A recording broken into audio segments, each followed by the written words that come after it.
63세 은행 지점장, 은퇴 다음날 고시원에 들어갔다. 대한민국 은퇴의 민낯. 나는 평생 회사를 위해 살았다. 그런데 왜 은퇴한 나는 아무도 관심 없는 사람이 됐을까? 63세, 서울 도심의 한 은행 지점장을 끝으로 퇴직한 이 모 씨의 말이다. 정년까지 채웠고 직원들에게도 신망이 두터웠다. 그런데 그가 은퇴 다음날 들어간 곳은 고시원. 아내와는 수년 전 이혼했고 자식들과는 멀어졌다. 수입은 끊기고 가진 돈은 집 대출금으로 다 빠져나갔고 남은 건 몸 하나뿐이었다. 이 이야기가 특별하게 들리는가? 사실 우리 주변에는 이와 비슷한 은퇴 후의 이야기가 수두룩하다. 겉으로는 멀쩡해 보여도 속은 텅 빈 삶. 나도 언젠가 저렇게 될까? 두려운 마음이 들기도 한다. 자, 오늘은 바로 그 이야기다. 63세 지점장이 고시원에 들어간 이유는 단순히 개인의 실패담이 아니라 우리 사회 전체의 경고음일 수 있다. 왜 많은 사람들이 은퇴 후 삶에서 길을 잃고 방황하게 될까? 무엇이 이들을 미리 대비하지 못하게 만들었을까? 그리고 나와 당신은 과연 그 길을 피할 수 있을까? 1. 난 직장 다니면서 연금도 들고 집도 있어. 뭐가 걱정이야? 착각입니다. 자산이 있어도 현금 흐름이 없다면 무너지는 건 한순간입니다. 63세 지점장이었던 이 씨도 그렇게 생각했습니다. 은퇴하고 나면 퇴직금도 있고 집도 있으니 걱정 없을 줄 알았죠. 하지만 현실은 달랐습니다. 퇴직금은 자녀 결혼 비용과 대출 상환에 쓰였고 집은 오래돼 팔기도 어려웠죠. 월세 수입도 없고 국민연금은 65세부터 나오니 당장 생활비가 막막했습니다. 게다가 직장 다닐 때는 몰랐던 고정비가 생겼습니다. 건강보험료는 높아졌고 각종 세금도 부담이 됐죠. 은퇴 후 가장 중요한 건 안정적인 현금 흐름입니다. 한 달에 최소한 100만 원, 200만 원이라도 꾸준히 들어오는 구조를 만들어 놓지 않으면 가진 자산도 사라지는 건 시간 문제입니다. 2. 정년까지 일했으면 됐지. 그 다음은 쉬면서 살아야지. 정년이 끝이 아니라 새로운 시작입니다. 일할 수 있는 시스템을 만들어야 합니다. 두 번째 사례는 61세의 대기업 연구소에서 퇴직한 정 과장입니다. 오랫동안 퇴직하면 골프 치고 여행 다니면서 쉬어야지라고 생각하며 살아왔습니다. 문제는 그 시간이 너무 길었다는 겁니다. 퇴직 후 1년은 좋았습니다. 하지만 2년, 3년이 지나자 주변 친구들도 하나둘 일자리를 찾아 떠나고 자신은 혼자 집에 남아 점점 우울해졌습니다. 체력은 떨어지고 머리는 굳어갔죠. 지금은 어떻게 지내느냐고요? 지금이라도 다시 일하고 싶지만 뭘 해야 할지 모르겠어요. 뭘 하려 해도 자신이 없어요. 이게 현실입니다. 일을 그만두는 것이 아니라 돈을 벌 수 있는 구조를 만드는 게 은퇴 준비의 핵심입니다. 지속 가능한 일, 내가 하고 싶은 일, 나이 들어도 할 수 있는 일을 지금부터라도 하나씩 만들어야 합니다. 지식 강사, 자격증 기반 소규모 창업, 유튜브, 블로그, 글쓰기, 농촌 귀촌 후 수익형 농사. 이제는 일이 곧 삶입니다. 3. 나는 자식들이 잘해줄 거야. 걱정 안 해. 자식이 노후의 해답이던 시대는 지났습니다.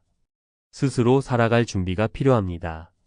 마지막은 66세의 박 여사 이야기입니다. 자식 셋 모두 번듯하게 결혼했고 외손주도 여럿이었습니다. 자식들이 매달 용돈 줄 테니 걱정 말라던 말이 마음의 위안이었죠. 하지만 어느 날부터인가 연락이 줄어들었습니다. 막내는 육아비에 허덕이고 큰아이는 본인 생활비도 빠듯하다며 죄송하다고 합니다.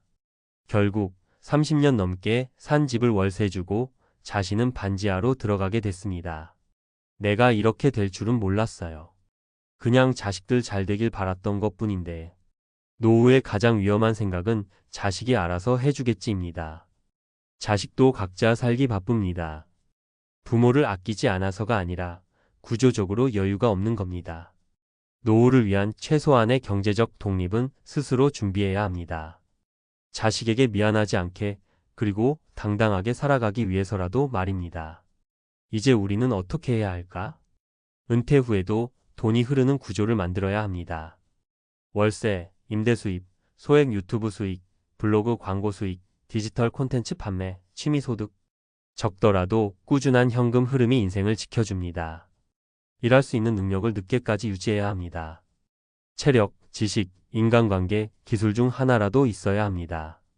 무조건 쉬는 건 퇴직이 아니라 방전입니다. 가족이 아닌 나 스스로를 지키는 생활력을 키워야 합니다. 자식도, 친구도, 사회도 내 삶을 대신 살아주지 않는다는 걸 빨리 받아들이는 게 중요합니다.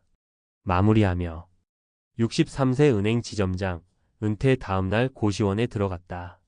이 한 문장에는 대한민국의 은퇴 현실이 모두 담겨 있습니다.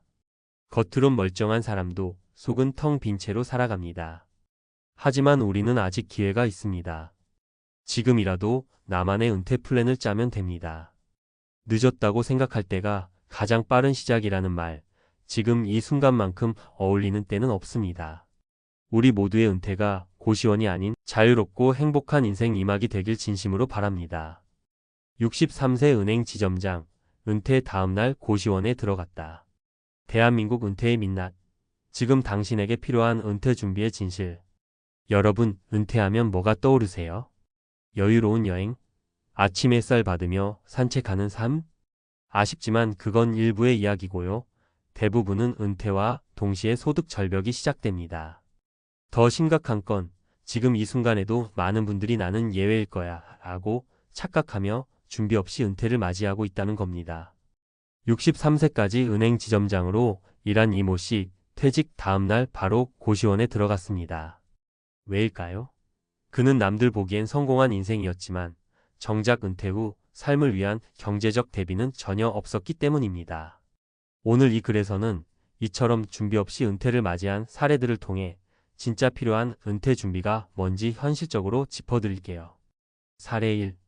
은행 지점장도 예외 없다. 고정 수입이 사라진 현실.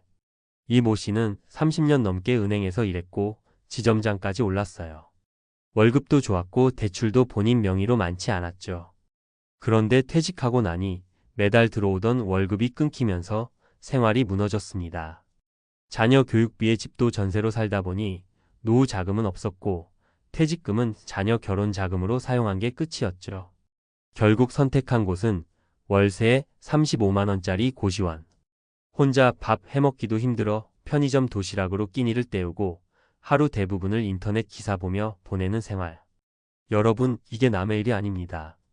지금 직장 다니며 바쁘게 사는 중에도 은퇴는 아주 빠르게 다가오고 있어요. 사례 2. 59세 자영업자, 매출만 믿다 무너진 노후. 경기도에서 분식집을 운영하던 김 사장님은 나는 사업하니까 월급쟁이들보다 낫다고 생각했어요. 매출이 꾸준하니 걱정이 없었던 거죠.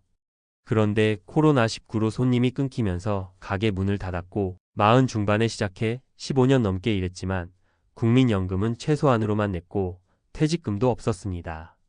막상 수입이 끊기니 할 수 있는 일이 없었고 지금은 지역 아파트 단지 앞에서 야채 리어카 장사를 하고 계세요. 아플까봐 병원도 못 가. 진짜 후회된다. 매달 100만 원이라도 나오는 연금만 있었어도 이렇게 안 됐을 텐데. 이게 현실이에요. 지금 잘 된다고 노후가 보장되는 게 아닙니다. 지금 준비해야만 나중에 편해요. 사례 3. 61세 대기업 퇴직자, 명예퇴직 후 무직자라는 현실. 정 부장님은 대기업에서 35년 근무하다 61세에 명예퇴직을 했습니다.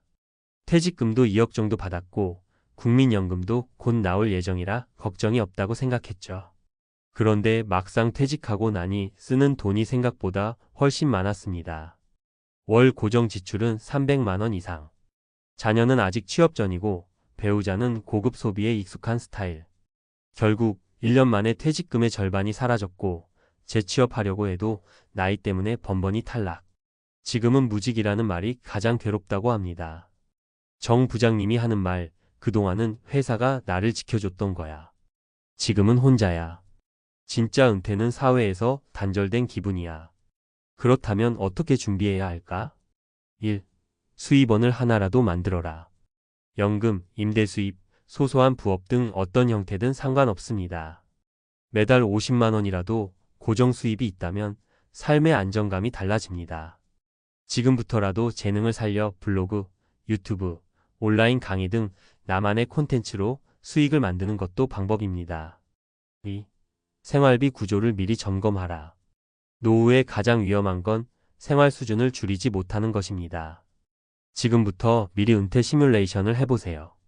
한 달에 얼마가 필요한지, 지금 소비 중 불필요한 건 없는지 점검하세요. 은퇴 직후 가장 빠른 지출 구조 조정이 곧 생존입니다. 3. 부부간 은퇴 후 생활에 대한 공감대 형성. 가장 흔한 문제가 이거예요. 남편은 절약하려고 하는데 아내는 왜 갑자기 이렇게 살아야 하냐고 반발. 서로의 생각 차이를 좁히지 않으면 은퇴 후 갈등은 커지고 삶은 더 피폐해집니다. 은퇴 전부터 생활비, 주거 형태, 여가 생활에 대해 충분히 대화하고 정리해두는 게 필수입니다. 마무리하며 나는 괜찮겠지라는 생각은 은퇴 파산의 지름길입니다. 은행 지점장도, 자영업자도, 대기업 임원도 똑같이 겪는 현실의 벽은 결국 준비 여부에 따라 달라집니다. 지금부터라도 하나하나 준비해 보세요. 작은 수입 하나, 지출 줄이기 하나, 배우자와의 대화 하나. 이 작은 실천들이 당신의 은퇴를 구할 가장 강력한 보험이 됩니다.